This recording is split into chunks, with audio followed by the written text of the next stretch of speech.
Hi, class. Join me as we explore the Common English Bible, the Human Translation.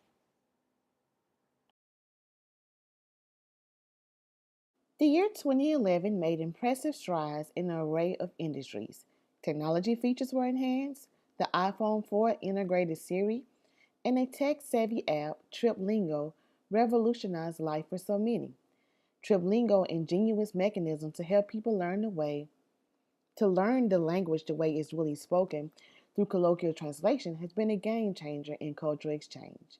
Siri changed the way we live our lives, improving how we can take notes, set alarms, and even serve as the precursor to Apple products to come, including Apple TV. Not only did the evolution of the iPhone make life easier and more comfortable, but the emergence of the Common English Bible translation had a similar objective. The Committee of the Common English Bible Translation, as written in its introduction, says it was produced out of a concern for accuracy and accessibility in one translation that the typical reader or worshiper would be able to understand. The CEB translation endeavored to provide a biblical reading that was at a comfortable seventh grade reading level.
In this presentation, I will discuss the content, comparison, controversy, and contributions of this modern contemporary translation. The Holy Bible has become the most read and purchased book of all time, according to reports from Business Insider. With this notable feat, the question remains, is there a need for yet another translation? As Brake was said, why continue to make more translations? The Common English Bible Committee was inclined to answer this question as they presented this uniquely crafted modern linguistic translation that made some bold changes, and we will discuss those a little later. The CEB asserted that since the English language is perpetually changing and always in flux, there needs to be a biblical translation that speaks to the people of this time. Many of them asserting that new translations aid in updating ever developing language expression.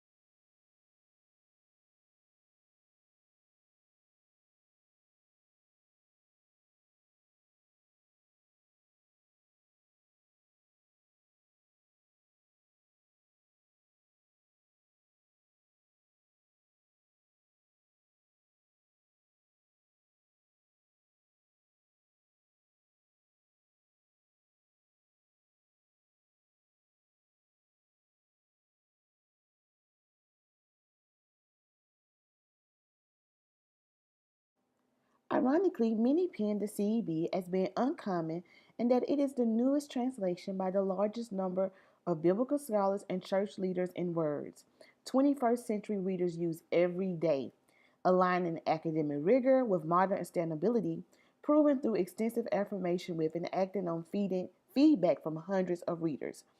It has an impressive repertoire of individuals comprised of 120 biblical scholars.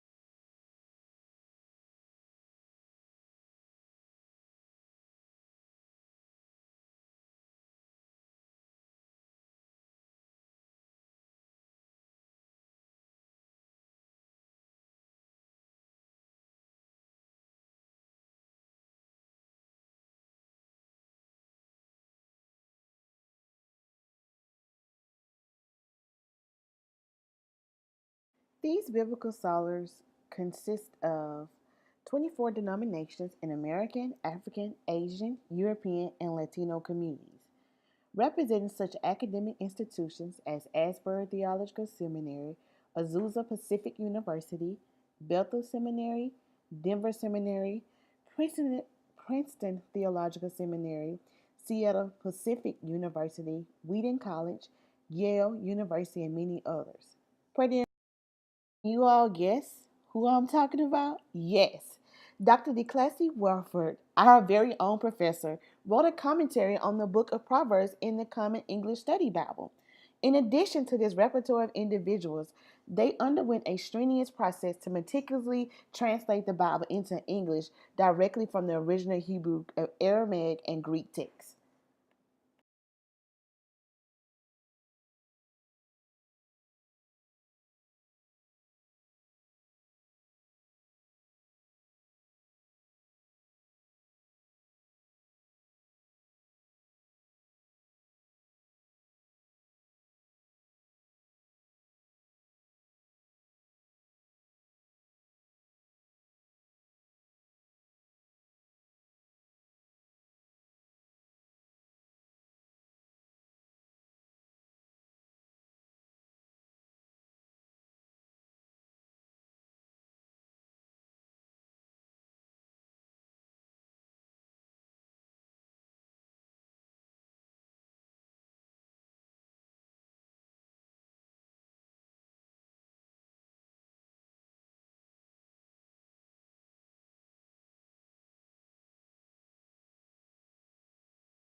In an effort to increase credibility, the translators used the following biblical sources as a basis for the CEB New Testament: the Nesson Aland Greek New Testament, coupled with the Old Testament various editions of the Masoretic text, Biblia Hebraica Septuagintica.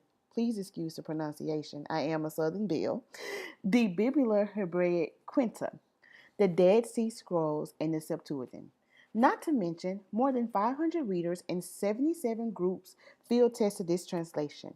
Every verse was read out loud in the reading groups where potentially confusing passages were identified. If a confusing passage was identified, the translators reworked and reworded that passage to bring clarity while maintaining the meaning from the original languages. In essence, the CEB committee worked extremely hard to make this a diverse project that included both translators, scholars, and the everyday.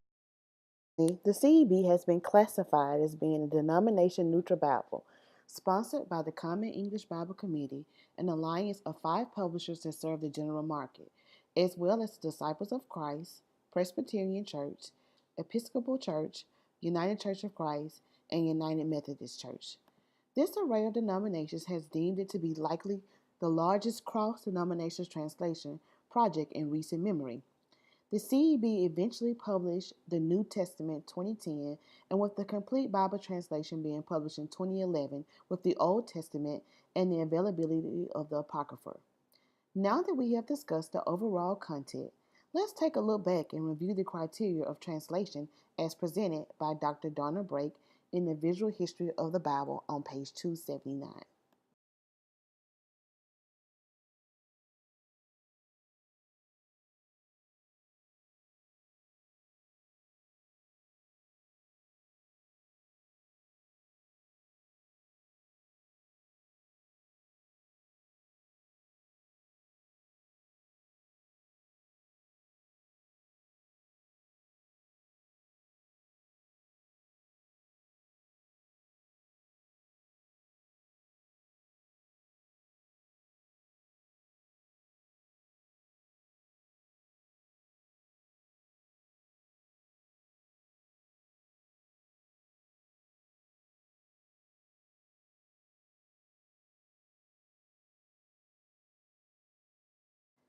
The criteria for judging a translation is as follows. 1. Is it efficient in translation? Does it comprehend the original intent? Is there equivalence of response? Does it achieve good English style in the various literary genres, metaphors, and figures of speech? Does it allow for interpretive ambiguities, theological difficulties, accuracy of meaning, and cultural peculiarities? As we analyze and reflect on the criteria for judging a translation, let's take a look and read a very familiar passage that is one of the foundational frameworks of our beliefs.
Genesis 1 verses 1 through 2 in the CEB reads, When God began to create the heavens and the earth was without shape or form. It was dark over the deep sea, and God's wind swept over the waters. This is a sharp contrast to our most familiar hearing. In the beginning, when God created the heavens and the earth. As a reader, how did this affect your understanding of the creation? Did this change your perspective about this narrative? Did it achieve the aforementioned criteria?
Let's keep moving as we discuss the CEB in comparison to other Bible translations. In general, in comparison with the NIV, the CEB utilizes gender inclusive language, incorporating brothers and sisters instead of brothers throughout. The translator suggests that this is an accurate translation because countless times throughout the Bible, brothers means everyone instead of denoting the male sex. Although the CB is comparable in reading level to the NIV, the CEB starts over fresh with Hebrew and Greek. Instead of trying to preserve the the King James Version, aka KJV, vocabulary that is still very strong in the NIV and especially ESV. Let's take a quick glance of this chart that compares CEB to other translations. Take time to note the similarities but also the distinct differences. The CEB is classified as a hybrid translation similar to its cohort, the Holman Christian Standard Bible. However, the CEB had more translators as well as utilizing more historical resources of translation. In this instance, the CEB is more comparable to the New American Standard Bible using some of the same resources for translation. It's interesting to see these comparisons, right? As we have analyzed the comparison, do you think CEB stands out as a credible or reliable source? Are you ready for this next contrast? Well, here it goes. In the CEB, Adam is noted as human until Eve appears in Genesis 2 and 23.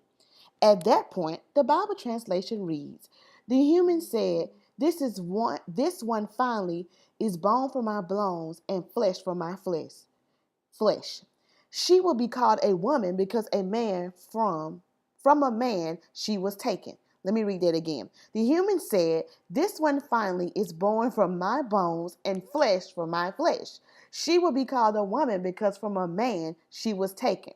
Let's take a minute to reflect. Does this passage read in this way suggest that Adam became alive or identifiable upon Eve's inception? How does this change the interpretation of our current understanding of gender roles and the help me theology? For me, as a millennial female, I must admit, I felt quite empowered by the text. I interpreted that Adam needed Eve to even become complete. But hey, that is a discussion for another day in modern feminist theology. Smile. The CB aim was to use more natural wording, which has produced some controversy about this text.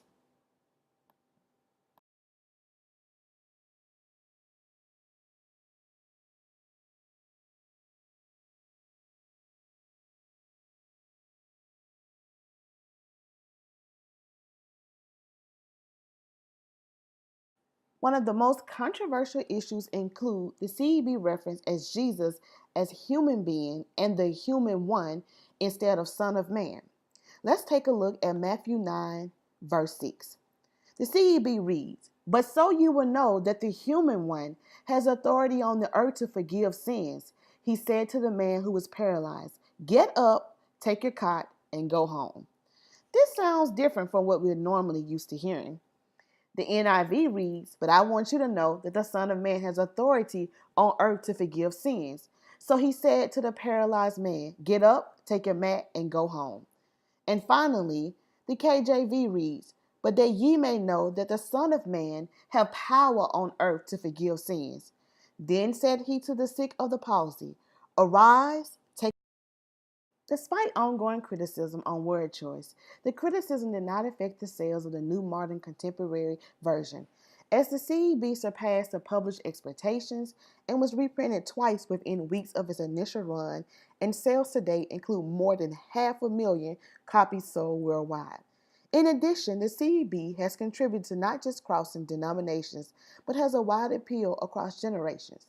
The CEB is steadily expanding as a distinct genre in translations, producing Study Bible for Students, Deep Blue Kids Compass Bible, a Prayer Bible, the CEB Storytellers Bible, Student Bible for United Methodist Confirmation, a Sing and Make Music Bible, Concordance Bible, and even limited editions of a Pew Bible.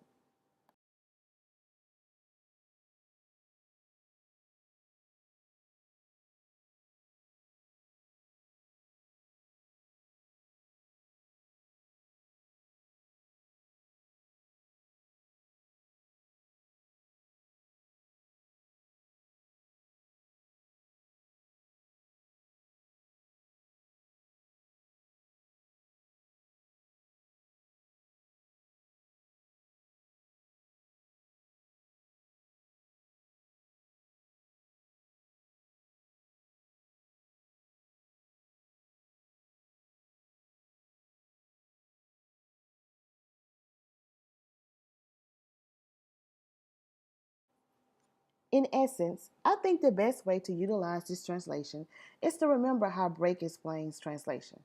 Whatever translation you decide to use, be sure it is one you can read with understanding, memorize with ease, and obey with faith. The CEB has made a tremendous impact on the Christian community. Even Fuller Theological Seminary has adopted this translation as the official Bible for school use.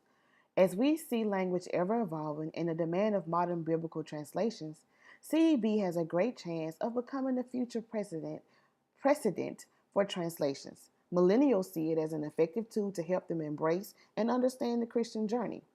As we conclude, let's take a look at this comprehensive survey conducted by Nashville based Lifeway Research. After surveying a total of 2,000 Bible sales in the last few years, the 81% of individuals speaks volumes. More people have opted to purchase biblical translations